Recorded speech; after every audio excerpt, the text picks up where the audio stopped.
Boa noite a todos. Esse é o nosso quarto encontro. Na aula passada, nós abordamos a respeito de departamentalização e o finalzinho ali a gente não conseguiu finalizar, né? Então, qual que é o nosso intuito? Nós falamos, né? Nós vamos falar a respeito de departamentalização e em seguida a gente vai abordar a respeito de organogramas. O tópico a respeito de organogramas são alguns cuidados que se deve ter, né, ao elaborar um organograma, e é isso que a gente vai conversar. E, além disso, conversar também com vocês a respeito de diversos tipos, ou de tipos não tão, para nós, não tão comuns, né, mas alguns são mais utilizados na Europa. Então, a gente vai mostrar outras formas de demonstrar ali estrutura organizacional. Eu comentei com vocês que os dois assuntos eu trabalho em conjunto, porque o organograma em si, você visualizar a imagem, tá lá num quadro, né? Às vezes quando você tem alguma informação, você olha, como é que é a estrutura, ou consta na intranet você vê, né, quem que é seu superior hierárquico, quem que é seu subordinado. Não é o objetivo do elaborar, digamos assim, de você ter o resultado final. O objetivo é entender ou compreender, ou melhor organizar, né, de que forma que vai funcionar essa linha de autoridade, né, em relação à responsabilidade, como é que vai funcionar a comunicação, a quem se reportar. E também para quem entrar na empresa, ou para quem está na empresa, para que ele saiba claramente a respeito, assim, quem é o seu superior, né, a quem ele deve reportar se ele tiver qualquer tipo de problema. Quando nós falamos a respeito do organograma em si, a gente vai ver que existem organogramas que eles já trazem, né, um pouco a respeito das atribuições de cada um daqueles cargos ou funções. Tá? Então, isso a gente vai trocar uma ideia. Quando a gente fala a respeito de departamentalização, a forma de mostrar ou de demonstrar para vocês é um organograma. Né? Então, a gente acaba falando os dois simultâneos, mas quando a gente fala sobre departamentalização, a gente já vai mostrando os organogramas. Na aula passada, então, eu falei quais são os tipos de organograma, né? Então, consta aqui na tela que está aparecendo para vocês por quantidade, funcional, territorial, produtos ou serviços, clientes, processo, projeto, matricial, né? E mista. Estou fazendo essa Estou fazendo essa revisão com vocês, porque uma das atividades que eu quero que vocês façam é que vocês elaborem o organograma. Então, quando vocês estiverem visualizando isso aqui, eu quero que vocês depois, mais adiante, já pensem, né, na empresa onde vocês estão. Ó, vou passar de uma forma sucinta, né, a gente já tinha comentado. Então, assim, ó, por quantidade. Quantidade, ele também é conhecido por turno, né? Então eu tenho aqui, ó, supervisor 1, supervisor 2, e eu tenho todas as equipes aqui. O que é interessante, o que é válido, né? É bom porque você consegue organizar em centro de custos e você consegue verificar como é que é o desempenho, né? Como é que está em relação ao custo de cada uma das unidades, o quanto que eles estão produzindo. Então você consegue ver a produtividade, né? Se for por turno, você consegue fazer um comparativo entre os turnos, né? Ou às vezes você tem vários grupos para o mesmo turno, então você consegue comparar qual que é o resultado de cada um deles. E a ideia é justamente, né? Tem um que está tendo um resultado muito melhor. Então vamos pegar as melhores práticas, o que eles estão fazendo, que eles tenham um resultado tão bom. Né? Como é que a gente pode fazer, trocar uma ideia, né? Trocar as experiências ali, ou justamente padronizar o procedimento que eles estão adotando para melhorar o desempenho da organização como um todo. Esse tipo de departamentalização, por quantidade, ele é bom, ele é ideal, né, para os níveis mais baixos da organização, justamente que você vai agrupar, né, com características semelhantes. Então, vai servir mais para a base ali da pirâmide. Um outro tipo de departamentalização por funções, que a gente visualiza com bastante frequência, né? Então, aqui ele foi dividido, ó, função de marketing, finanças, função logística, recursos humanos, industrial, por funções. Um outro, departamentalização geográfica. Então, a forma dele a fazer esses agrupamentos é pela região geográfica. Então, aqui, conforme a realidade da empresa, né, ficou assim, ó, Europa, América Latina, né, América do Norte e Ásia, né? E daí a gente acaba vendo. Na aula passada a gente comentou, se alguém não pôde participar da aula passada, né? Vou pedir para que acesse o vídeo da aula passada. Aí a gente foi comentando de uma forma mais detalhada a respeito, né, vantagens e benefícios. Esses slides eu estou passando mais rápido, mas é só para a gente dar uma relembrada, né? Então a gente falou por quantidade, falou por funções, agora territorial, por clientes.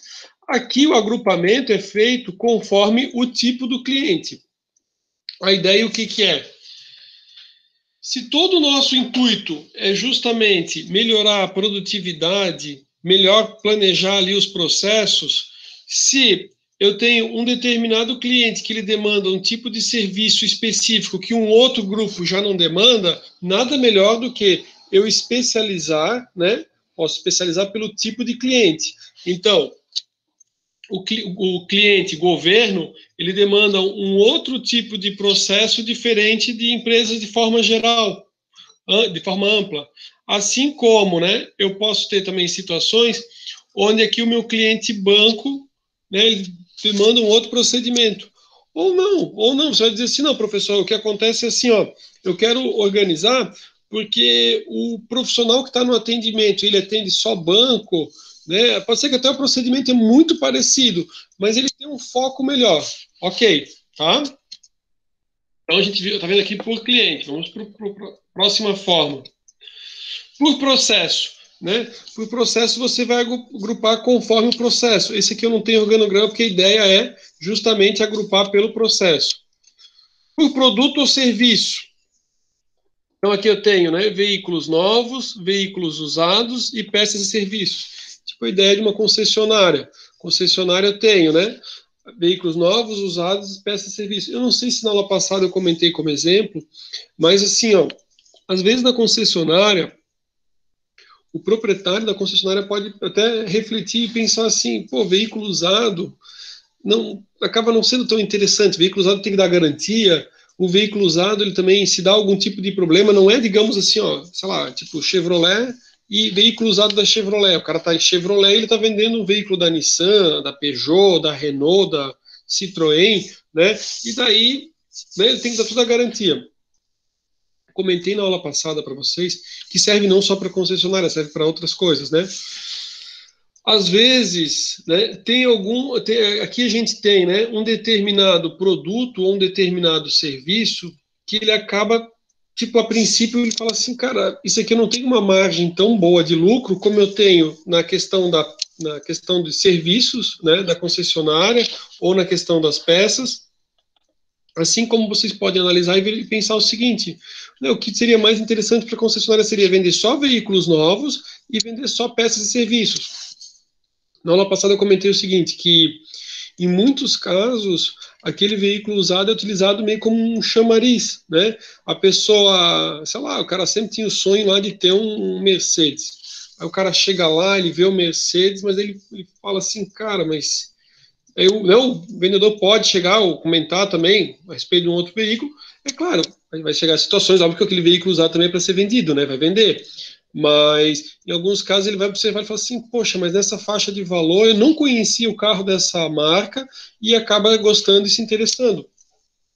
Tive um caso de um amigo meu que foi assim, né, que ele foi na concessionária para ver um carro que ele queria, estava encucado que ele queria tal carro, e o vendedor falou assim, cara, beleza, ok, vamos fechar o negócio, só queria te perguntar um negócio, tu conhece aquele outro veículo? O cara falou, não conheço. Acabou olhando, conhecendo, gostou, né, veículo novo, não teria preocupação ali, digamos, daqui a pouco ter a manutenção, às vezes de um seminovo, com uma certa idade daria, então, às vezes serve para isso. Em outros casos, você às vezes tem algum produto, algum serviço que ele não tem uma margem de lucro tão boa, né? Você tem serviço que te dá uma margem excelente, que bom que você trabalha só com aquele produto ou serviço que desse uma margem alta, só que se você disser assim, né, tal atendimento eu não faço, ou tal, aí você vai fazer o quê? Você vai acabar mandando o seu cliente, que ele compraria tudo com você, ir num outro local. Vou dar um exemplo, assim, ó. Ia dar um exemplo aqui de Blumenau, daí fica bem, enfim, vou dar um exemplo aqui de Blumenau. Blumenau aqui tem uma loja, tipo de tudo de informática, tipo, e de material, perdão, material de papelaria. Eles vendem notebooks, eles vendem pasta para botar o notebook, é toda a parte assim, tipo escritório, papelaria e um pouco de informática. Calunga é o nome, me lembrei. Calunga é o nome da... Achei Calunga. E imagina que você vai lá na loja e o cara fala assim, não, o meu é bem específico e tudo mais, mas assim, ó, você pode passar lá na van. Lá na van você acha isso aí, porque a van tem de tudo. O cara compraria tudo na loja da Calunga, ok? Aí ele entra na van. Aí ele descobre que a van também tem notebook, que a van, sei lá, começo do ano tá vendendo caderno, vendendo coisa, e às vezes a van tá vendendo mais barata. O que que acontece? Ao invés dele conseguir chegar naquela loja e já comprar, o vendedor pegou e disse assim, não, vai até lá, vê o que tem lá, uma outra coisinha que eu não tenho aqui, e compra, e depois volta aqui. Moral da história, ele foi lá no concorrente, coisa que ele jamais iria, porque ele já tinha ido na loja certa, ele acaba fazendo uma comparação de preços que até aquele momento ele não faria. Então imagina todo o seu departamento de marketing, vocês viram lá o professor que trabalha com, né, parte de marketing me fugiu o nome. Enfim, né? Eu ia dizer mídia digital, mas não é mídia digital, né? Mas é marketing, aquele marketing digital. O cara trabalha com isso, daí imagina, fez todo um trabalho, fez toda uma divulgação, jogou no funil de vendas, quando o cara chega lá, que o cara entra, ou que entrou no site, o cara tenta direcionar para fora. Não volta mais. Beleza. Então, departamentalização aqui a gente está falando, né? Por produto. Agora, por projeto. Aí no projeto a gente falou que a gente tem dois tipos, né? Eu tenho, por exemplo, uma empresa de consultoria, onde na verdade o serviço de consultoria mesmo, é sempre o mesmo, ele vai trabalhar ali, né? Consultoria em administração, consultoria na questão da engenharia, por exemplo. Os projetos aqui, ou até em sistemas. A equipe ela é organizada por projeto. Então, o cara vai desenvolver o projeto A, uma outra equipe vai fazer o projeto B, mas são aquelas mesmas equipes, geralmente formadas por profissionais também da mesma área, então são graduados na mesma área. E eu tenho situações onde eu vou ter, né, uma equipe multidisciplinar, então eu tenho pessoas de diversas áreas, eu tenho de vendas, eu tenho um de marketing, eu tenho o pessoal de finanças, operações, e daí eles formam aqui um projeto e eles vão trabalhar com uma equipe multidisciplinar. Por fim, falamos a respeito da departamentalização matricial, né, onde eu perco a unidade de comando, né, e eu tenho, ó, departamento de pesquisa, vendas e engenharia, e daí eu tenho cada uma das equipes aqui, né, o pessoal de cada um dos departamentos, trabalhando aqui nos projetos, né. A grande dificuldade no material a respeito do organograma, eu vou mostrar como é que a gente pode fazer para que não haja conflito entre, né, por exemplo, o gestor aqui do departamento de produção e a gerência do projeto B. Quando um funcionário está numa situação onde, né, o gerente da produção pede uma coisa e o gerente do projeto pede outra. E ele fica naquela sinuca do tipo assim, a quem que eu obedeço? Os dois estão me pedindo, né, e eu estou no projeto B, mas eu também sou subordinado, eu estou lá com meu vínculo junto à produção. Ok? Esse aqui é o exemplo né, a gente está falando de departamentalização, mas é um exemplo de um organograma matricial. Como é que isso cai em provas, em concursos, né? Vou fazer, professor, fazer concurso para a área administrativa, vou fazer concurso. Às vezes vocês vão ver, tem concurso para tribunal, mas a área é administrativa. Então eles mostram o quê? Eles mostram o organograma. E daí eles perguntam assim, ó, que tipo de departamentalização você está visualizando? Qual que é o tipo de departamentalização? Nós fomos trabalhando de uma em uma, né? A gente falou assim, ó, por quantidade, né, por projeto, por processo, por cliente ou serviço, funcional, geográfica. Nós estamos visualizando de uma em uma.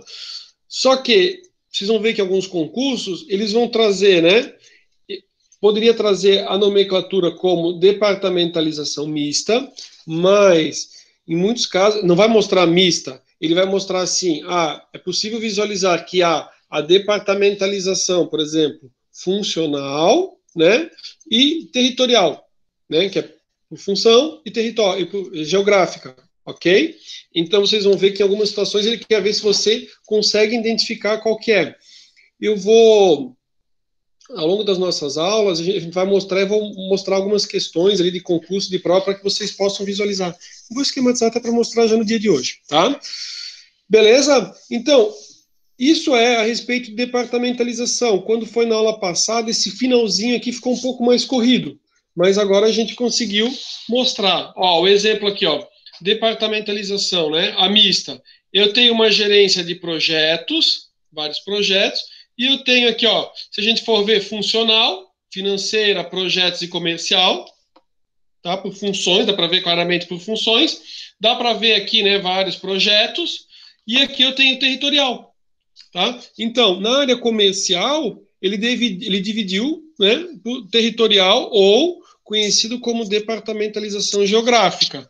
Né? Também tem a departamentalização funcional, que eu tenho, né, função comercial, financeira e projetos, e eu também tenho por projetos. Legal? Em concurso, eu não vejo eles utilizarem a palavra mista. Tá? Eu não vi. Eu vi eles cobrarem que tipos você visualiza. Aí você tem uma questão de múltipla escolha e você vê aqui pela imagem o que você identificou. E em relação à departamentalização, é isso que eu tinha para passar para vocês. Eu vou agora abrir o outro material e a gente vai começar a falar a respeito do organograma. Tá? Isso é a respeito de departamentalização. Lembrando o seguinte, eu postei o material agora para vocês, agora vocês têm esse material lá no sala de aula, tá? Ok, fechei aqui. E agora eu vou abrir a respeito do organograma.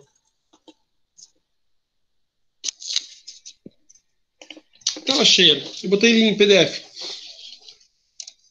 Então, assim, a gente já foi, de certa forma, visualizando, agora a gente vai mostrar, num primeiro momento, né, a questão conceitual, objetivos e alguns cuidados que devem ter. É bem tranquilo esse conteúdo. E depois eu vou mostrar alguns tipos. Então, o que é o organograma? O organograma ele é um gráfico, né, ele vai servir para representar a estrutura formal da organização num determinado momento. Então, assim, ó, aqui a gente pode visualizar e comentar sobre algumas coisas. Primeiro, ele demonstra a organização formal, ou seja, como é que ela foi planejada, né? Como é que ela deve funcionar. Ah, professor, mas assim, ó, em algumas situações tem toda uma estrutura informal que ela não aparece. Ok.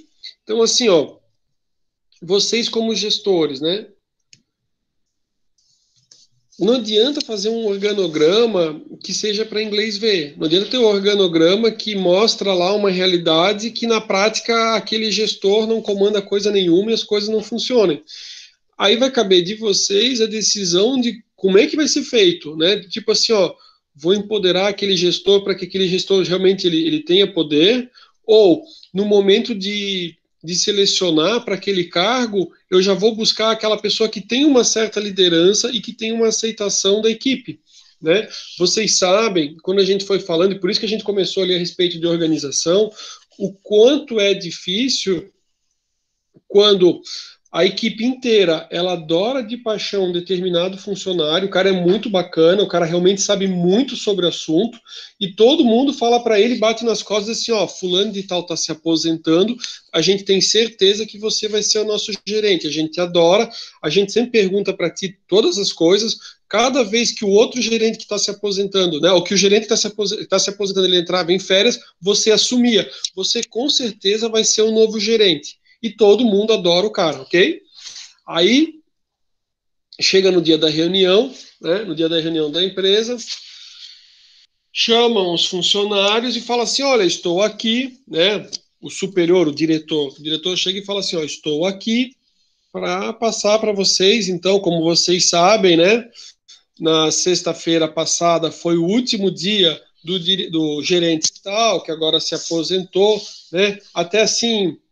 Enfim, ele disse que ele quer vir aqui mais alguns dias conversar com vocês, mas na verdade, né, a gente já sabia, né, que ele ia sair, então se aposentou, agora vai se afastar e vou anunciar então um novo gerente.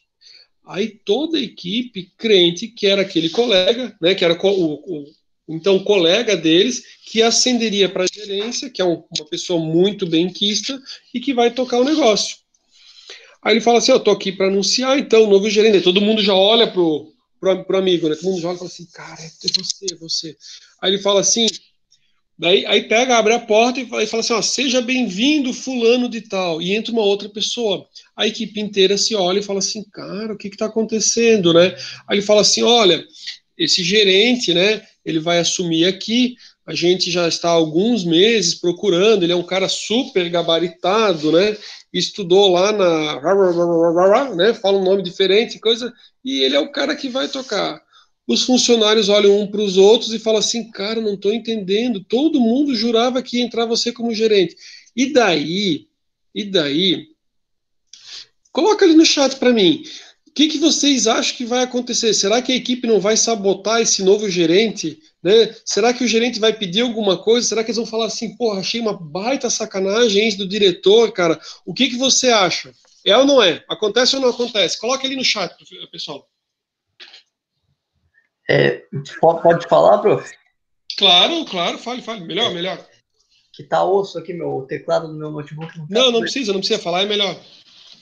Então, assim, ó, o que que eu acho? Às vezes o cara que chegou, talvez ele seja um cara legal, ele tem tudo para ser um bom líder, só que a postura da empresa, vamos usar um vocabulário bem chulo, ferra com a boa convivência que poderia existir, porque ela veio preparando todo mundo para ter o Rafael, né, como Sim, gerente, e daqui a pouco vão lá e colocam o Damião do nada. Então, isso. vai desmotivar todo mundo, vai desmotivar o Rafael, que estava esperando aquilo, né? Aí aqueles também que antes estavam trabalhando e pensando assim, cara, se às vezes você tem também a empresa com mais níveis, né? Então, por exemplo, o cara já era supervisor. Aí você fala assim, vai vagar a vaga do supervisor e um de nós aqui vai virar supervisor, porque o supervisor vai virar gerente, né? Eu já vi isso acontecer, né? Quando eu trabalhava no Banco do Brasil, o Banco do Brasil tem uma política que é assim, ó, você não cresce na agência, de forma geral, né? Você não cresce. Você vai, tipo, você trabalha entra como escriturário, de escriturário você vai para, de forma geral, você vai para uma outra agência, depois você vai para gerente de contas em outra agência, e daí você acaba trazendo conhecimento para todas as unidades. Na agência onde eu trabalhava, era um pouquinho diferente. A pessoa conseguia crescer dentro da própria agência. Quando eu entrei, a pessoa conseguia crescer dentro da própria agência. E era uma agência muito boa. Era no centro de Blumenau, tipo assim, aquele local desejado, né? Professor, tem local mais desejado? Tem. É litoral, né? Tipo, a pessoa conseguiu uma vaga no litoral, que era super cobiçada. Mas se não, as pessoas querem trabalhar numa cidade assim, que tem enfim, e numa região central. Todo mundo batalhava e fazia o melhor para crescer na própria agência, já que era agência centro e tudo mais. Mudou o gestor que é o gerente da agência, né? E ele falou assim, ó, isso que acontecia aqui, do cara crescer aqui na agência e coisa e tal, não vai mais acontecer. Qualquer pessoa que eu for chamar, eu vou chamar de fora. Cara, o cara chegou assim, chegou com os dois pés na porta e jogou água fria. Por quê? Porque a agência, ela tinha, tipo, em termos de classificação, ela era das melhores do Brasil. E todo mundo queria, tipo assim, tava fazendo o máximo para crescer lá. É óbvio que todo mundo continuou trabalhando para fazer o máximo. Só que assim, as pessoas não estavam tão preocupadas em, tipo, ir para uma outra agência. Né? Se tivesse uma oportunidade, o cara fala, não, eu já sei que o fulano vai sair, ou que o fulano, né? Então, para ascender alguns cargos, o cara queria ascender na própria agência. Cara, foi assim, tipo, quase instantâneo, assim, acabou a reunião, todo mundo entrando no sistema e tentando se cadastrar para outras unidades para ascender profissionalmente, tá? Então acontece isso.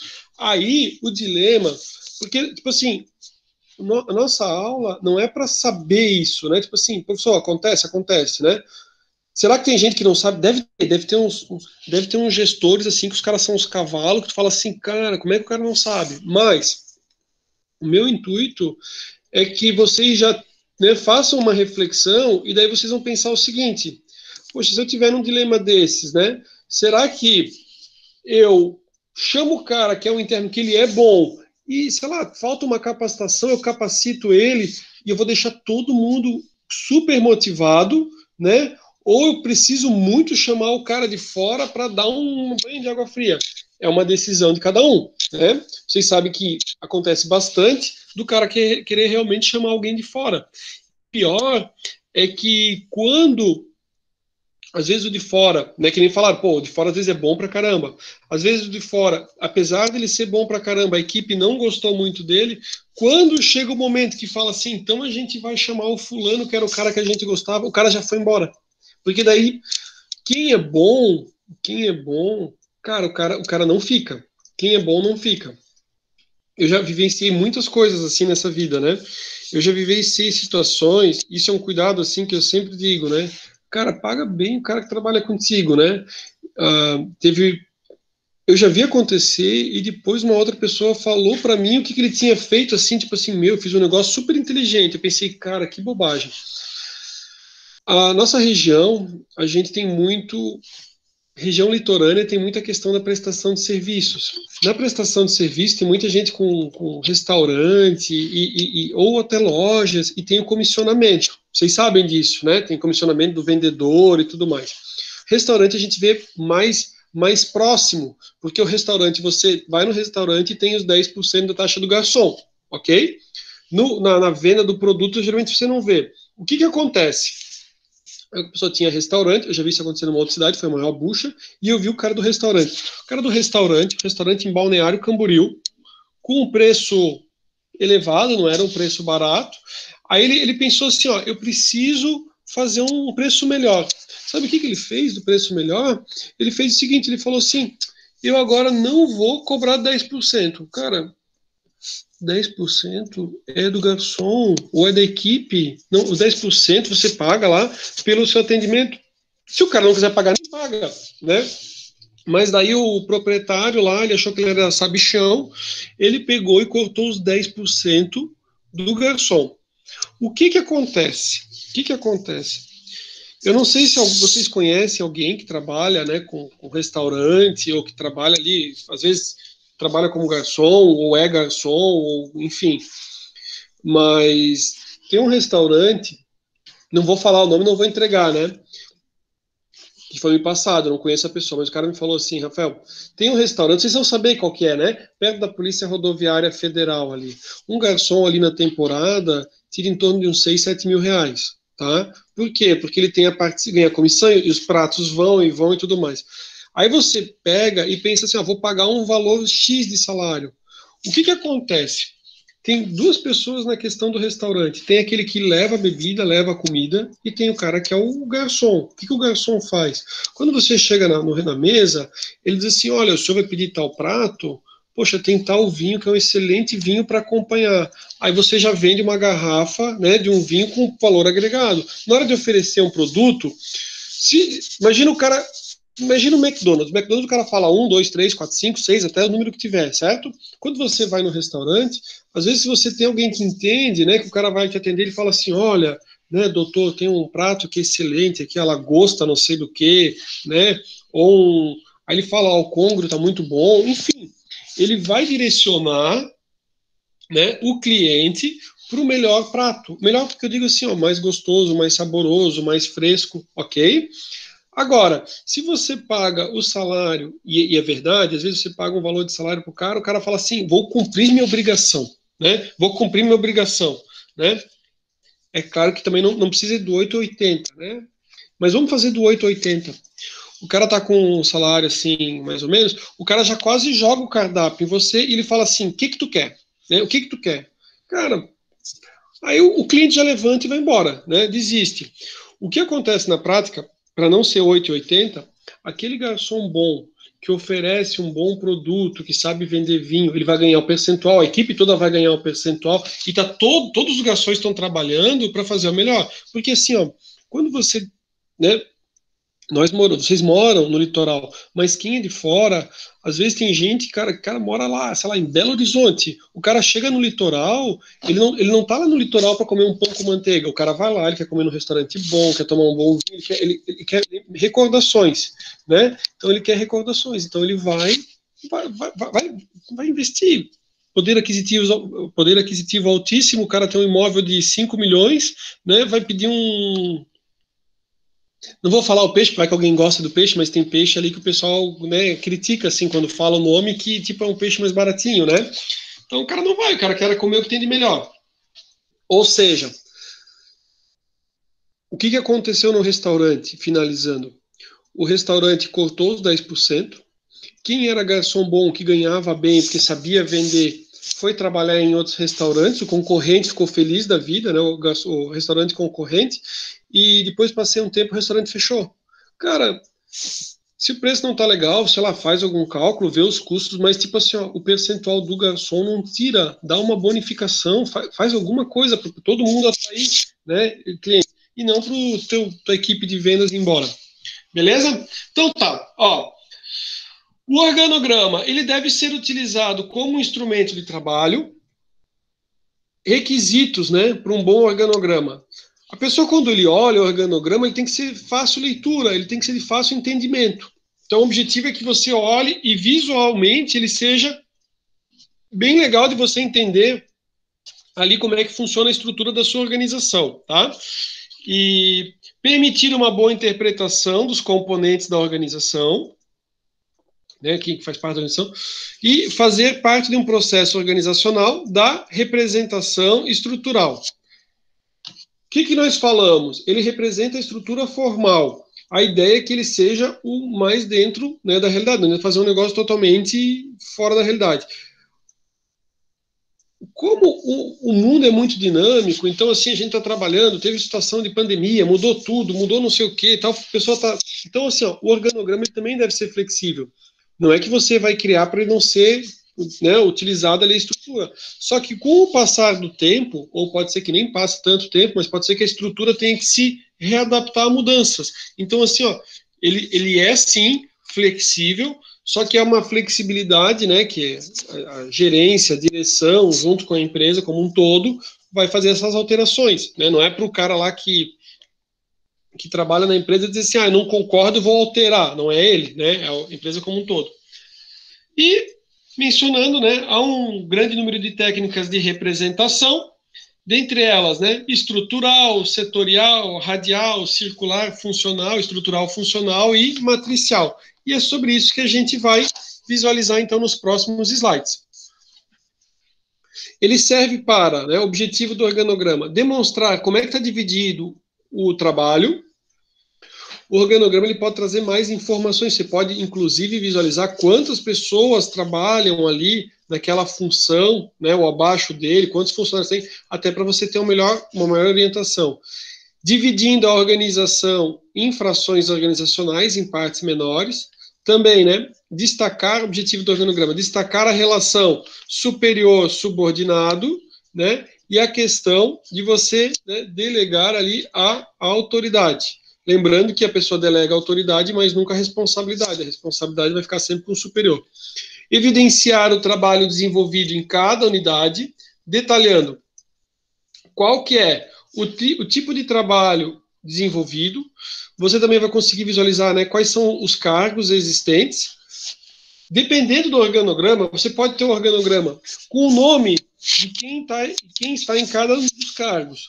Tudo tem prós e contras. Se eu tiver o nome, se a pessoa for para uma filial, uma outra unidade, sair, né, você vai ter que atualizar o organograma e botar quem que é o novo. Mas é bem fácil para visualizar e é interessante, né? Ou não, ou só coloca ali os cargos, né, as funções que cada um desempenha sem colocar o nome.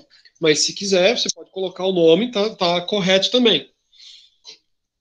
Quantidade de pessoas por unidade, que eu havia comentado, e a relação funcional, além da relação hierárquica. Essa relação a gente vai fazer com a questão, né, a separação entre relação hierárquica e relação funcional. Um a gente vai deixar com a linha contínua e o outro com a linha tracejada. Então a gente vai conseguir entender bem direitinho a questão da hierarquia funcional e a relação hierárquica.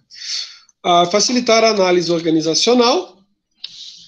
E agora, permite destacar quais são benefícios de você, né, desenvolver, implantar. A professora já está implantado, então você atualizar ele, né, vai permitir o seguinte, às vezes ele tem lá, você chega na empresa e o cara fala assim, não, a gente fez o organograma, como é que foi? Não, quando a gente começou a empresa, lá em 1977, o cara fala assim, cara, isso aí deve estar meio estranho, né? Então, assim, ó, quando você faz esse estudo, né, ou vai organizar o organograma, que já estava há muito tempo, por exemplo, vai possibilitar, né, identificar algumas funções que elas foram negligenciadas. Então, você vê ali que tem uma lacuna que o organograma não está mostrando, que esse estudo novo agora vai dizer, poxa, aqui vai ter que ser demonstrado, e às vezes funções ali secundárias que foi dada uma super importância. Então você vai fazer esses ajustes, né? Também, à medida que você tem uma visão do todo com o organograma, você vai poder observar que talvez hajam funções duplicadas, né? Ou funções mal distribuídas. Então, né, você acaba observando assim, poxa, fulano de tal tem uma quantidade enorme de pessoas abaixo dele e o outro está lá numa boa e tipo, cara, mas isso aqui devia ser atribuição do outro. Aí você faz esses ajustes. Auxilia a graduar trabalhos e tarefas, assim como, né, uniformizar cargos. Quando a gente está desenvolvendo, a gente também está estipulando quais são as atribuições de cada um dos cargos. E daí você tem assim, cargo de gerente. Aí tem o gerente financeiro, o gerente comercial, o gerente. Aí você começa a fazer uma análise em relação à gerência. É possível também, por exemplo, que você tenha, né, a matriz e várias filiais. E você tem aquele cargo de gerente financeiro, né, para cada uma das filiais tem lá um gerente financeiro, porque como é muito grande, você tem lá um diretor financeiro, mais vários gerentes financeiros. E você consegue uniformizar, dizer qual que é a atribuição de cada um deles nessas unidades. Auxilia a visualizar o todo organizacional, as necessidades de mudança e o crescimento da empresa. Falamos então sobre benefícios, né? Agora a respeito de limitações.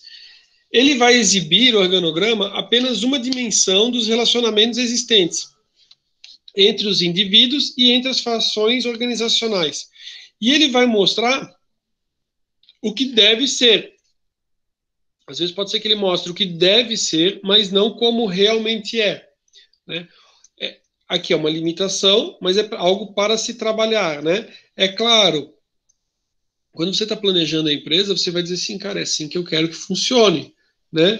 Mas tem que tomar um cuidado para não fazer algo fantasioso ou utópico, né? Ah, vai funcionar assim, eu quero que funcione assim, e às vezes você vai tentar pressionar, como você é o proprietário da empresa, você vai pressionar para que as coisas aconteçam conforme você decidiu, né? Se você é o dono da empresa, né, que está lá com o cargo de sócio-presidente, você tem lá diretores e a gerência, e você determina alguma coisa e o pessoal não cumpre, aí não dá, né? Não tem como o cara ir para frente assim, o cara vai ter que. Aí vai ser uma decisão, vai despedir alguém ali. Em alguns casos, isso eu comentei com a turma de gestão da qualidade, eles fizeram uma pergunta no final da aula, a respeito disso que tem tudo a ver com o nosso aqui em OSM, né? Que tipo assim, o que você pode fazer num caso desses? Às vezes, alguém acaba indo como, eu não posso dizer que é bode expiatório, né? Mas é tipo assim, para dar o exemplo, né? É a mesma coisa, tipo, como a gente tá às vezes tipo em sala de aula, né? O professor já precisou fazer isso? Não, eu nunca precisei, né? Mas na época de colégio a gente tinha, vocês sabem disso, né? Todo mundo estava fazendo bagunça, o professor olha e fala assim: vou pegar alguém para Cristo, é para Cristo, né? Vou pegar alguém para Cristo aqui.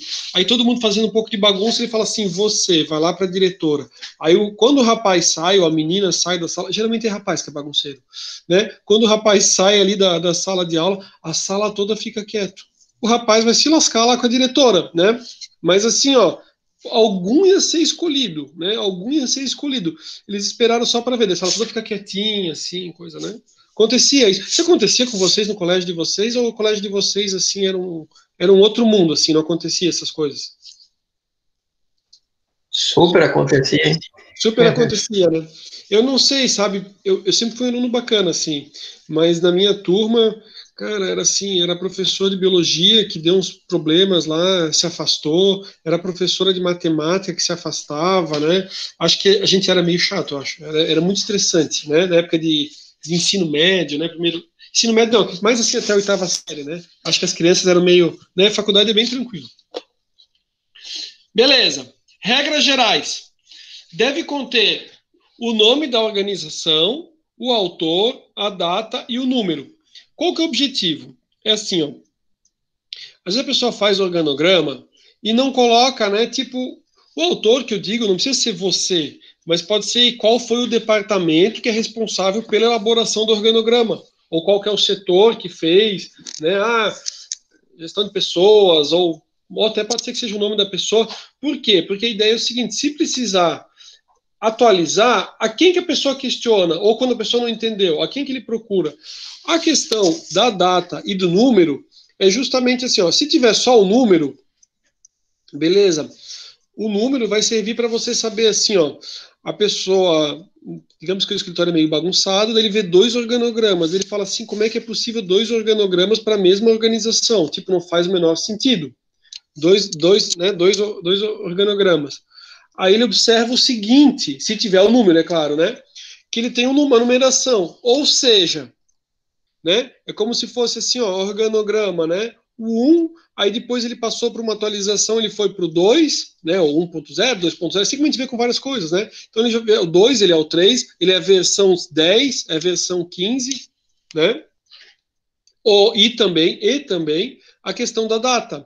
Então, se não tivesse o número, mas tivesse a data, você saberia pela data, né? Então, assim, é a versão 2019, versão 2020. Então, você olha, às vezes, o organograma e fala assim, não, cara, esse organograma aqui é de 2005. Não, eu tenho outro aqui que é 2019. Deve ser o mais atual. É claro que, hoje em dia, a gente está falando em fazer organograma, mas depois vai ficar tudo online.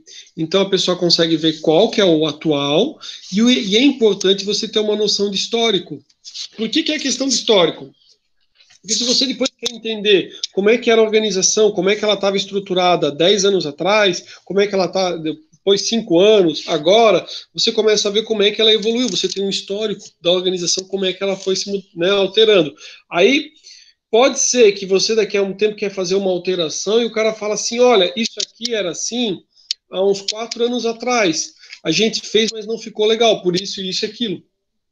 Essa é a diferença de você ter um histórico ou não, né? Ou o cara vai dizer, poxa, realmente isso aqui parece ser bem interessante. Naquela época era bom, aconteceu uma situação, a gente mudou, mas eu acho que a gente deveria retornar esse ponto aqui do organograma. Então, assim, por isso que é tão importante a versão, né, que é, digamos, o número, né, a data, às vezes a versão, mas já colocando a data, o autor para entender para quem se reportar e o nome da organização para não ficar assim uma folhinha perdida e tudo mais.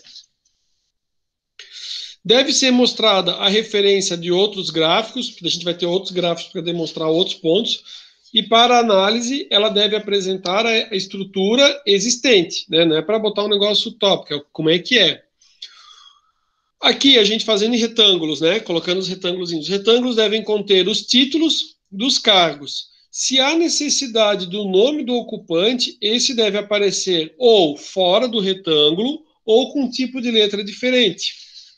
O tipo de letra é justamente para você olhar e já saber bem direitinho o que é o nome e o que é o cargo. Às vezes, as pessoas, né, eles querem dar uns nomes mais difíceis, né? E é por isso que é interessante, né? Então, que daí esteja com itálico, alguma coisa assim para destacar. Eu não me lembro que dia que foi, mas eu acho que foi na quarta-feira passada. Eu falei alguma coisa para vocês a respeito de nomes? Acho que faz uma semana isso. Acho que eu falei, não falei? Eu acho que não, professor, eu não estou lembrando. Não? Tá. Quer dizer, eu não lembro, né? O que eu me lembro que eu comentei na turma, numa turma, só que talvez não foi na turma de vocês. Foi assim, ó. Eu fui recentemente no cartório e para pegar uma certidão de casamento atualizada, né? Professor, para que atualiza? Enfim, o atualizada significa assim para saber que não teve nenhum tipo de averbação, porque na certidão de casamento, você nasce, você, né, tem o nascimento, tem a certidão de nascimento. Aí vai chegar um determinado momento que a pessoa acaba casando, né? Casa. Na hora que ela casa, vai ter a certidão de casamento e o cartório vai informar, o cartório de civil vai informar lá na sua certidão de nascimento, eles vão averbar que você se casou.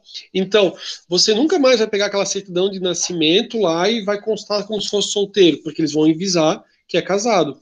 Se você se separar ou pedir o divórcio, vai ter sempre a certidão de casamento e vai estar assim, averbado o divórcio. Né?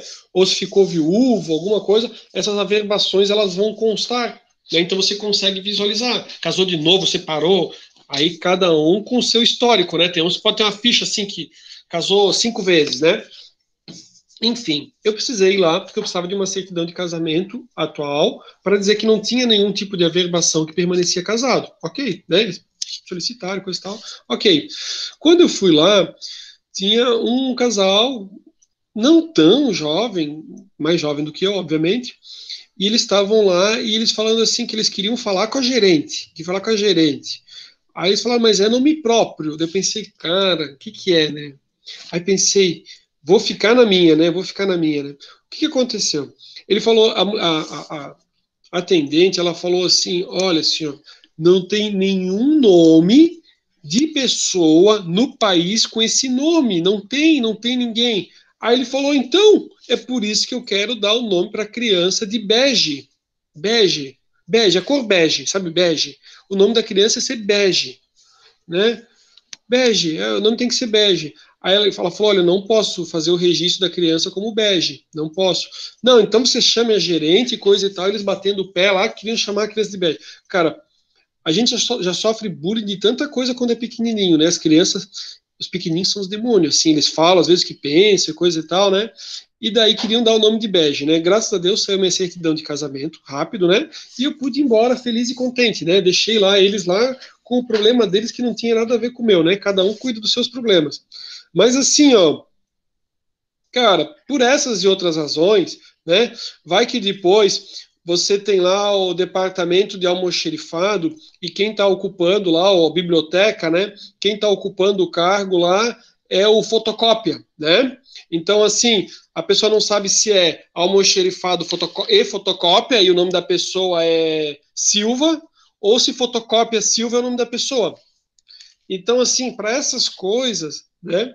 É que daí você bota com outro tipo de letra, porque o cara olha o nome comum, tipo assim, Carlos da Silva, João de Souza, enfim, um nome normal, assim. Aí ele fala assim, cara, o itálico é o nome. Daí ele olha o outro, fala, é fotocópia da Silva. Beleza, já sei qual que é o nome da pessoa, né? Eu não sei se vocês já viram, mas tem às vezes esses memes na internet que o cara fala assim, pelo amor de Deus, né? Não dá para mudar meu e-mail. Aí o cara fala, não, a gente não pode mudar o e-mail. O início do e-mail são as suas iniciais. Só que daí as iniciais da pessoa não fica um palavrão, ou fica uma coisa que não fica legal, sabe? E tipo, arroba o nome da empresa. Aí a pessoa que responde para ele também não tem um nome bacana, as iniciais do nome, né? E daí aí é isso, né? Então, assim, aqui a gente toma todo um cuidado dentro da organização para não causar mais bullying para a pessoa, né? Que já vai ter sofrido bastante até chegar na organização, né? Não sei se já passaram por algumas assim. Se o gráfico mostrar apenas parte da organização, deve haver linhas abertas.